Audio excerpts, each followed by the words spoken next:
to increase, to multiply. So a man coming together to be one, to produce, to be fruitful, to replenish the earth, as God, blessed Adam and Eve in the garden in Genesis chapter 1, 26 and 27, 28. Hallelujah. Amen. And we have said a lot about that. And to go to the third point, I will not hesitate, or I will be complete if I don't mention the part of the children. Children, listen. You are part of the family. You're part of the family, and there's a command that God has given to you. Open to Exodus chapter 20 verse 12. Quickly. Exodus chapter 20 verse 12. And I want to show you what are your responsibilities. Quickly. Exodus chapter 20 verse 12. If you've seen it, help me read before we go into the time one. Amen. Go on. If you have seen it, help me read. Has anybody seen it? I'm showing mercy unto thousands of them. No, I want one of the children to read it. Exodus chapter 20 verse 12. Honor thy father and thy mother. Honor thy father and thy mother. That thy days may be long upon the land which That thy day may be what? Long upon the land. Please, I want you to speak it with authority, because it's directed to you, so that we can hear as parents, and then the other children can hear. I want all the children to open Exodus chapter 20. Have you all opened it? Yes. Later, have you opened Exodus 20? Verse 12. I want you to read it together. Wait. 1, 2, go. Honor your father and mother, so that you may live long in the land of the Lord your God is giving you. Amen. Amen. So the command to you children in the family is what?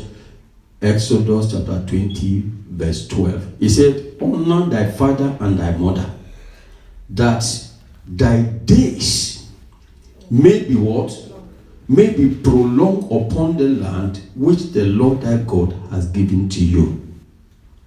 So if you honor your father and your mother, the Bible says God will prolong your days on earth. Lift up your head.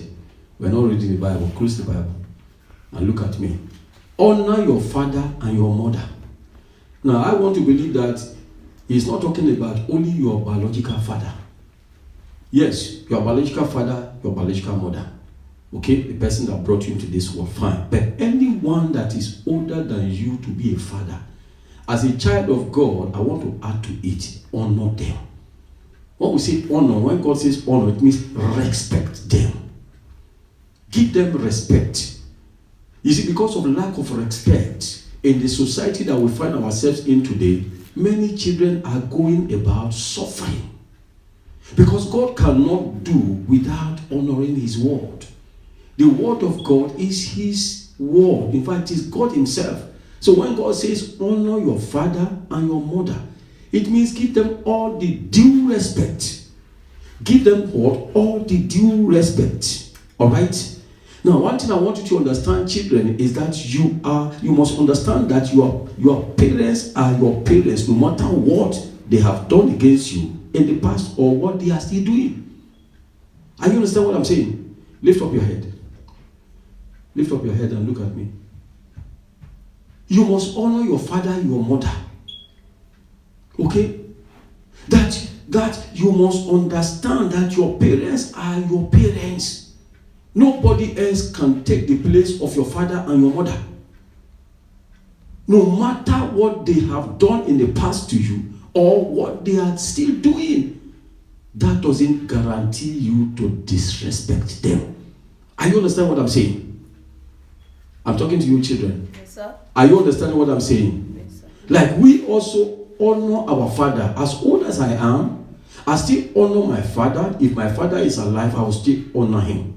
If my mother is alive, I will still honor me. In fact, my senior sister that is now taking the place of my mother, I honor him, or I honor her rather.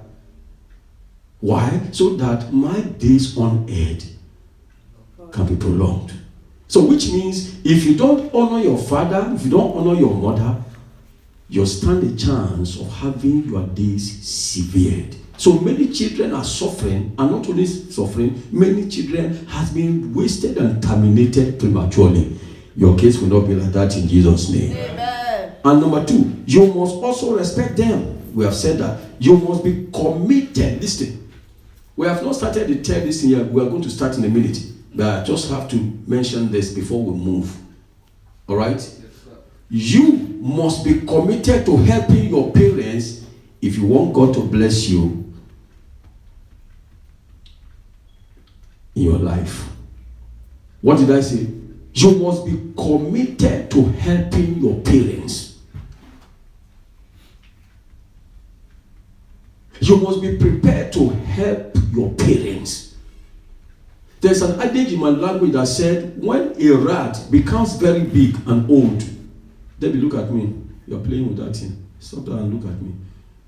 When a rat becomes old, he depends, or she depends, whether she or he, depends as long as he's a rat. They depend upon the breast of their children. It's an adage. It's a proverb. So which means, as old as your parents may be, a time will come that they will be looking Up to you. at you. Not necessarily money. In any way that you can be a blessing to them. Some is just, presence. Amen? So be there for your parents. And I want to believe that any parent that is, having a peace of mind is always praying for their children. And so also there are so many parents that are bitter, and whatever that proceeds out of their mouth is always effective and dangerous. I pray that we will not be in that position to curse our children in Jesus' name. Amen. Number 3, you must not disrespect your own parent for any reason. No. My father has done this, my mother has done this to me. In fact, God doesn't, look at all those things. Because your father has done something wrong to you. No.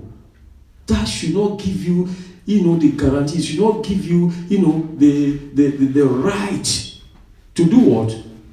To disrespect your father and your mother. If you want your days to be prolonged on earth, according to Exodus chapter 20, verse 12. Amen. Amen. And the Bible says, if you disrespect, your parents, what will happen to you? That your days will be cut short. May your days never be cut short in Jesus' name. Amen. The days being cut short doesn't necessarily mean that you will die. Sometimes, you suffer what you are supposed to get at the right time. You don't get it because there will be no empowerment by God. The Lord will help us in Jesus' name. Amen. And then for those of our children that are not yet married, I'll finish with you. For those of our children that are not yet married, but they are at the point of getting married, listen. If you are not ready to commit to the family you want to raise, if you are not ready yet for marital commitment, don't go into it. Because once you pick a lady, once you pick your partner, you have picked that person for life. The Bible does not support divorce. Amen. So if you are not ready, make sure you are ready and ready to be committed to your marriage before you will ever venture into it. That is why it is important to court with the person that you want to become your partner forever. Know his ways, know his ways, know her weaknesses, know the person you want to marry before you ever go for it to be sealed as a marriage. The Lord will help us in Jesus' name. The Lord will help us in Jesus' name. Amen. Now today we want to look at the third commitment, which is commitment to time. What did I say? Commitment to time. The first one is commitment to God. The second one is commitment to our family and the vows of the marriage. And the third commitment that is very important, or the third thing that is very important to be committed to if we want God to bless us to succeed, is time. Say time. Time. Commitment to time. Aha. And that is what we are going to consider. If we have the time, we'll finish it today so that we can finish all this commitment business once and for all. Father, we just thank you because you want to speak to us once again. Lord, concerning time is a very serious matter. And if there's anything you have given us total control over, it's time that you have given us. And this time you are giving it equally to us. Everyone, whether unbeliever, a believer, young, old, have the same time and location. Father, we thank you. We bless you as we want to go into time management. Help us to understand every issue of time in Jesus' name. Amen. Now, if I may take you to the Sunday school that we finished before this new one, we taught about, how Jesus Christ, the Maker himself, we taught about how he managed his time. Isn't it? How many of you remember that? Jesus and time management. Now, that tells you that time management is very important. It's a very important issue. Many of us, do not, manage our time well. And nemesis is always catching up with us. Amen? So today we are going to look at the third most important commitment that we must have to be blessed by God and also to succeed. For there's no nation that have no value of time has a place in what? In success. So it is any man, any church. If we cannot manage our time properly, then we have a problem. The Lord will help us in Jesus' name. Ephesians chapter 5. Open your Bible. Ephesians chapter 5. Where Leila read for us. 16 to 18. He said, redeeming the time. Now, if you read from verse 1, Apostle Paul was talking about the values of life. Amen? Amen. Listen to me. If you read from verse 1, talks about, Apostle Paul was talking about the values of life. The values of how to live a blessed Christian life. And he mentioned about attitude, morality, and so many things. And he didn't stop there. He also talked about how we can manage properly our time. You know why? Because time comes with event. It comes with events. Like you have seasons. Seasons is made of time and events. You have the winter season. The winter season has its own peculiarity. It comes with what? With what? It comes with special attributes. Now we all know that when it is winter time, we have to prepare to cover ourselves well. We have to prepare to have our heater really ready. We have to be prepared to eat well. Because the metabolic rate actually increases in the time of cold. When we talk about metabolic rate, we are talking about the energy that the body needs to maintain our strength. So when you are cold, you eat more. How many of you have experienced that? During the cold season, you eat more than during the hot season. So you need to have enough food. Okay? And you need to keep your environment warm for this body to be able to survive. And if you have other summer, spring, and all these things, they have their own peculiarity. Sometimes in Nigeria, in Africa, we have what we call Harmattan season. And where we're living in the north of Nigeria, when it is the time of Harmattan, plenty of dust. And people have, respiratory problem. When I was in Nigeria, I was always having respiratory problem. Where I was living was so dusty and sunny. So I was always on aminophylline. If not by the grace of God, I would have died. Amen? Yeah. So, Genesis chapter 8, verse 22 said, he said, as long as this earth remaineth, he said, seed time, harvest time shall not cease. It talks about seasons. Amen. Yeah. So we are saying, time comes with seasons. It comes with events. There's no time that hasn't got his blessing and benefit. And so Apostle Paul now had to remind us, as he was reminding the church in Ephesus in those days. If you want the Bible that we are preaching today, to mean exactly what it was preached, it was meant for in the at the time it was written, then you must preach it in context, not out of context. So he said, redeem the time. That's verse what? 16. He said, redeem the time, because the days are full of what? Evil. Now, when somebody says redeem the time, children, listen. It means there are some powers that do not want you to enjoy the benefit of a certain time and season. Are you understanding? Yes, sir. So the Bible, the word of God is saying we should redeem. Redeem means make full use. Don't let the opportunity of that time pass you by. Amen. He said, redeem the time. Redeeming the time because the days are full of evil. Then when he goes to 17, he said, wherefore be ye not unwise. Because the fool is the one that says, I will do things tomorrow. Are you understanding? Yes, sir. The opportunity is there today. The foolish person will say, don't worry, I will do it tomorrow. Who tells you that you are in control of tomorrow? You are only in control of today. You may not even see tomorrow. And even that opportunity that is lost may not be regained again. Hallelujah. He said, wherefore be ye not unwise, but understanding what the will of the Lord is.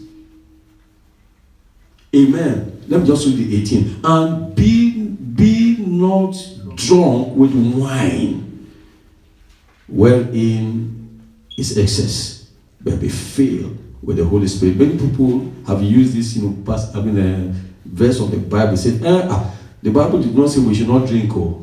It said that we should not be drunk. Some people will tell you, but in this, the Apostle Paul said we can drink. In fact, there's a portion in the Bible that said you need wine for the body, and truly we need wine for the body. We need certain amount of alcohol in the body, but not in excess. But you see, the danger of drinking alcohol is that sometimes we go. I used to drink. Couldn't knows that. Have you? I used to drink. I used to go to the officers' mess and drink with my friends. But thank God that for so many years now I've stopped. But you see, the danger of tasting anything is that you may decide to go and take one cup, and from one cup you graduate into taking bottles, because this body is made in such a way that when you take one cup for certain days, for certain limit, it becomes used to it. Amen. And then to be craving for more, and by the time you are taking more, you are increasing the quantity of the percentage of oxygen. Sometimes if you take 2, you are not tipsy. Now, if I go and take one glass of this, I'll become thirsty. I'll become tipsy because I've not drank for so many years now. If I take one cup, but give me 2 days or 1 week, if I drink, it will get to a point that my body will be asking for more concentration. That's the danger, and then you are gravitating towards drunkenness. The Lord will help us in Jesus' name. Many people, many bad things we do in the society today is not because we want to do it the way we want to do it. We go, let me just test it, or let me go and try it. And by the time you go there, the devil will also be helping you. You have tasted it, is good, eat it. Continue, I beg. The Lord will help us in Jesus' name. Now, why must we redeem time? If the Bible is saying we should redeem time, the question is, why must we redeem time? Well, the Bible has said because the days are full of evil.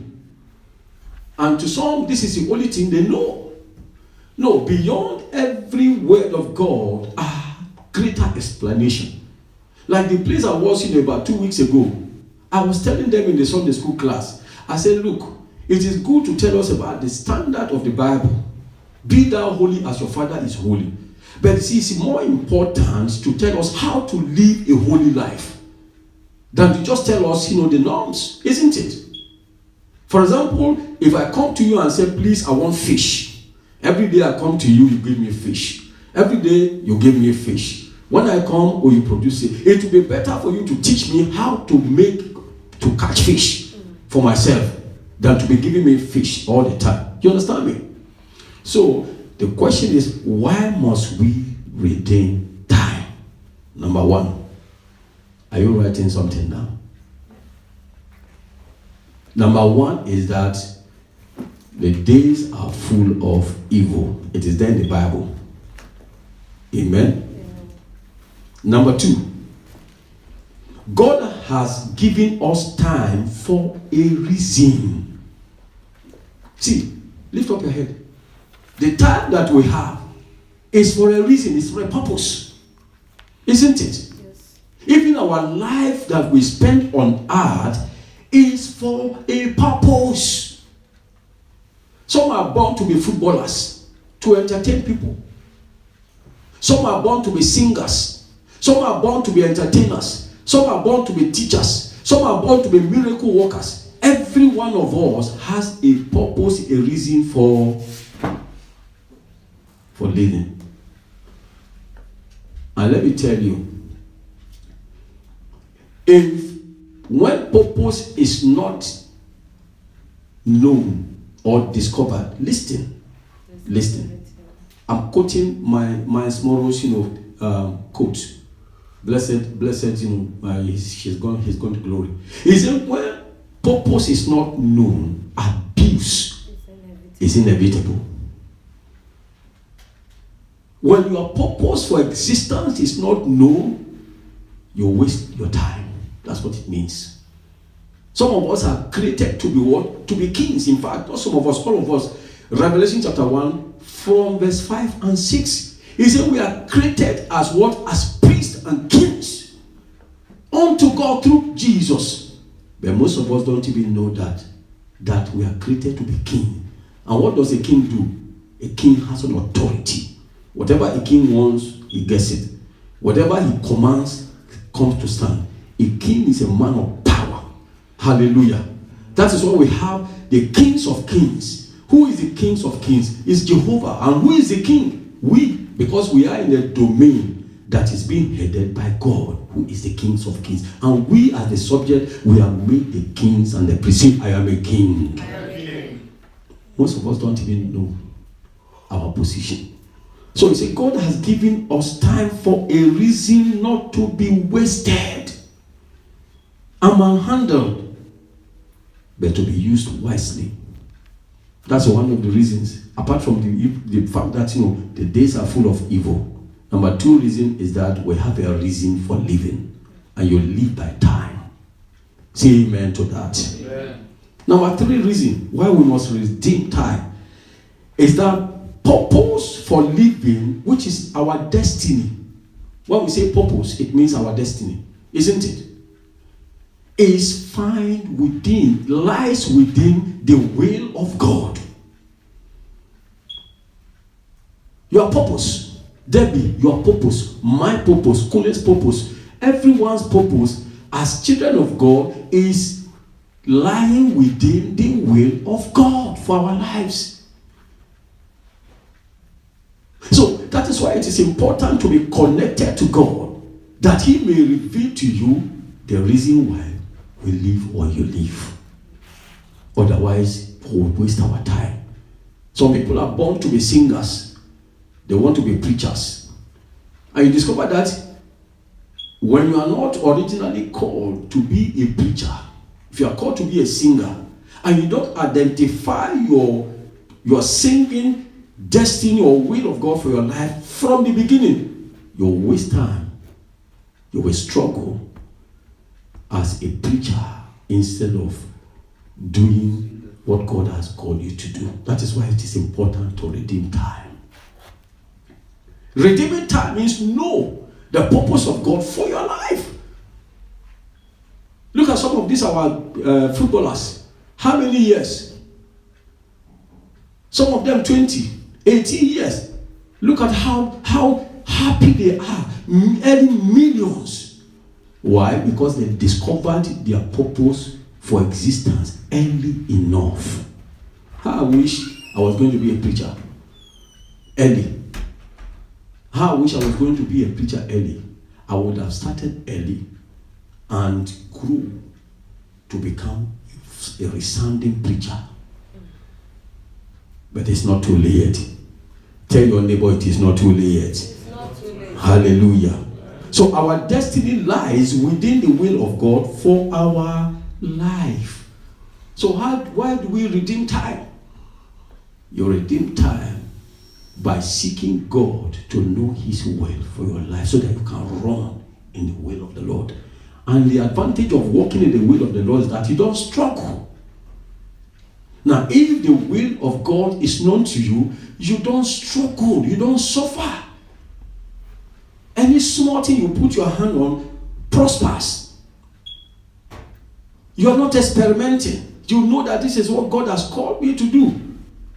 And because it's the will of God, God's empowerment is always within the will to help us. Say amen to that. Amen. Hallelujah. Amen. I say hallelujah. Amen. I say hallelujah. Amen. So the first thing we should do as believers is to spend our time to understand to understand what the will of God or the Lord is for our lives. Children, listen.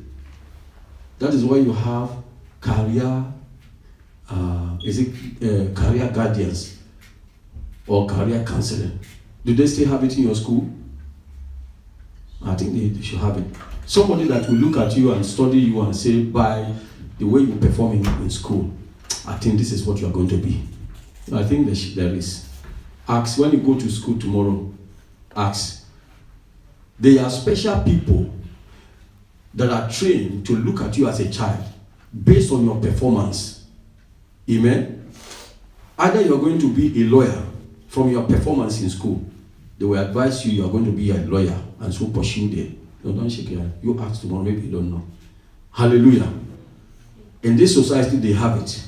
They help you to fulfill your destinies. And that is what we lack in Nigeria and Africa. Everybody struggles on his own. That's why you see many people that would have broken through in their area of calling, struggle at an old age. Amen? Amen. The next one. Why do we have to redeem time? Listen. Every time that is given to us by God, listen, if we don't redeem it, on the day of judgment, we're going to account for it.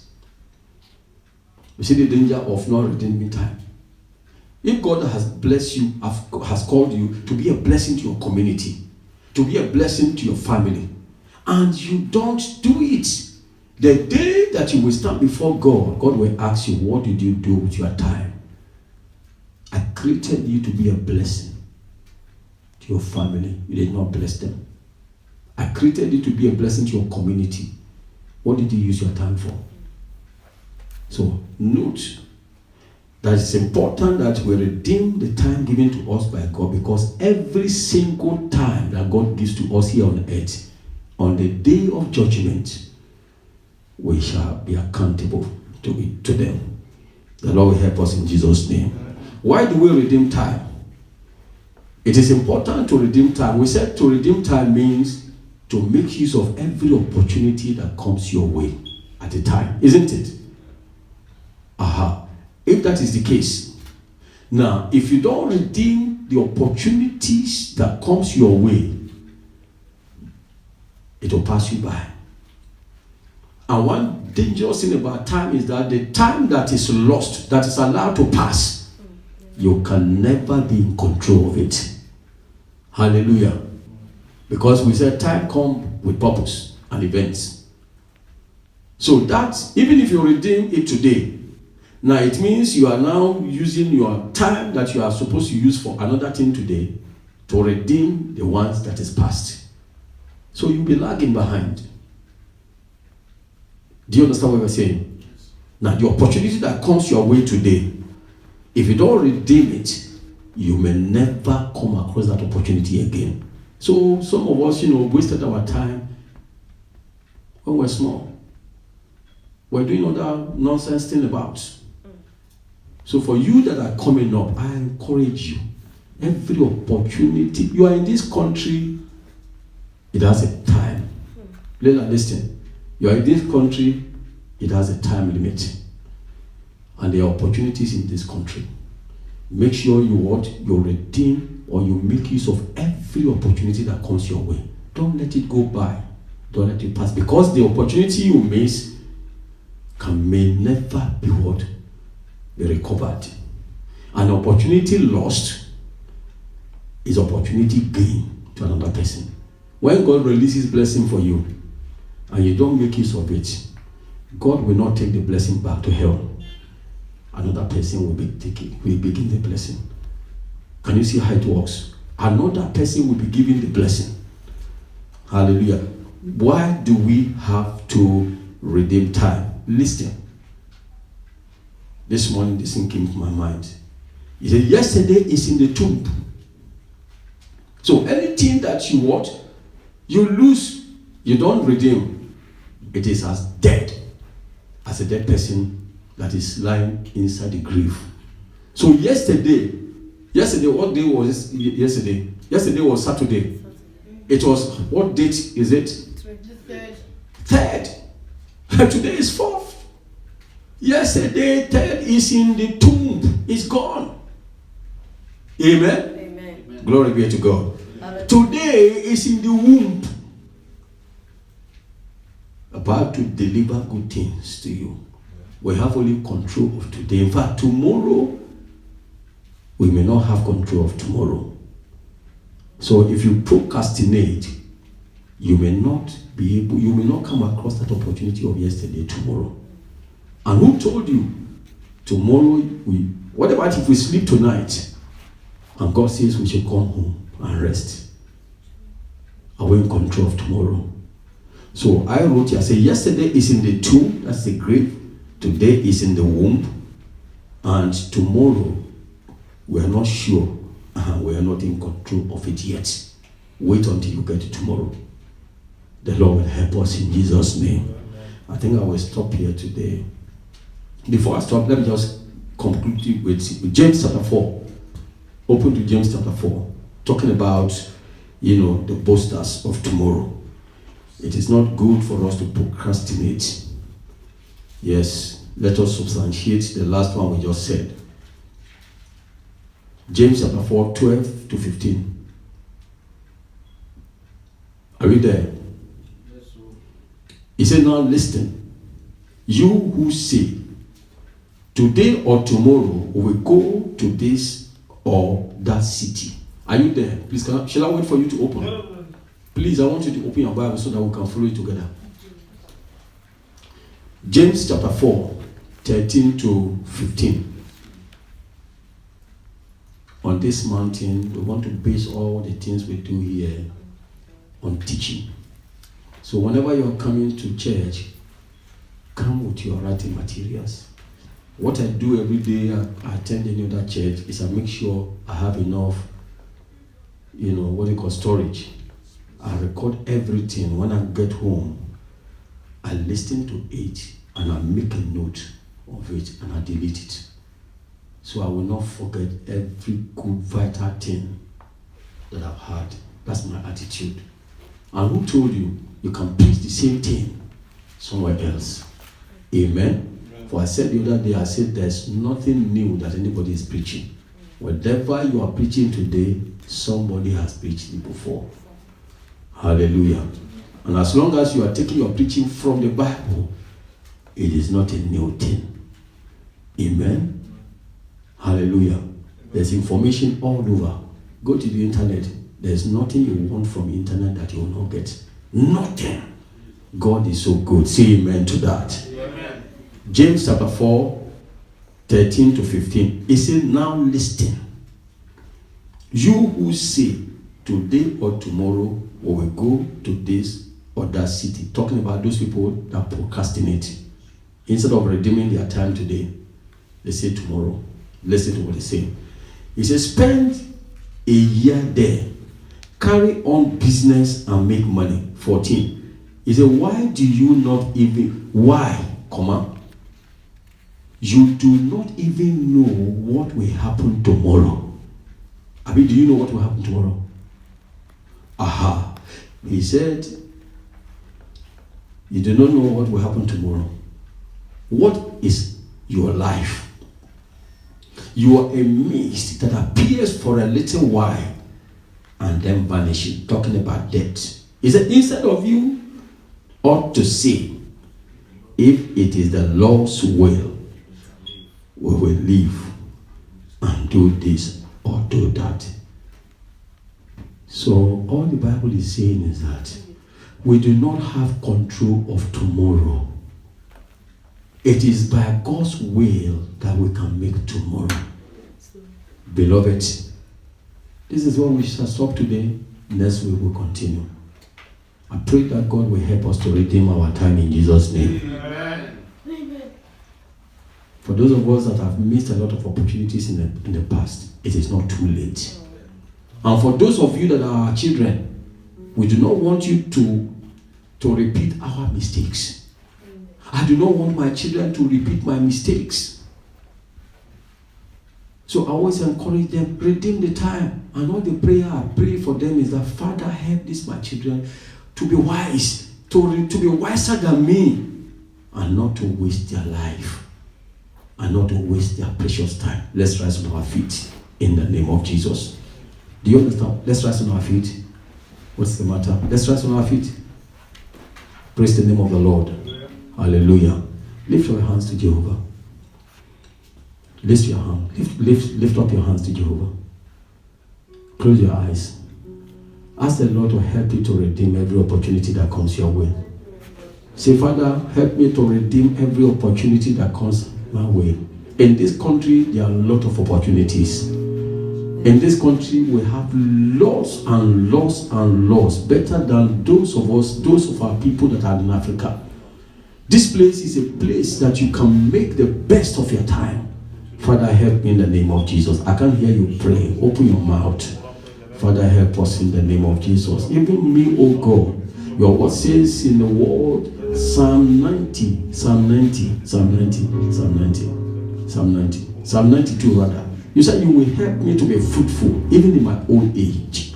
Therefore, I pray and I commit myself into your hands, O God.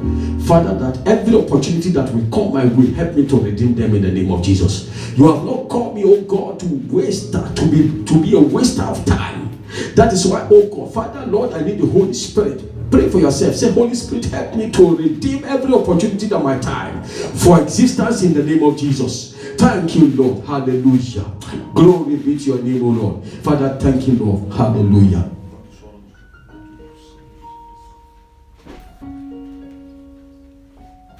In Jesus' mighty name we pray. Amen. We're going to sing this song and then we'll just pray and we go. That song that says, when we walk with the Lord in the light of His word, what a glory He shed on our way. When we do His good will, He abides with us all. Amen. And obey, trust and obey, for there's no other way to be happy in Jesus but to trust and obey. Let's sing it one more time. When we walk with the Lord in the light of His word, what a glory He sheds on our way. When we do His good will, when we do His good, He abides with us still. He abides with us still. And with all we trust and obey. Trust and obey. Trust and obey. For there's no other way to be happy in Jesus but to trust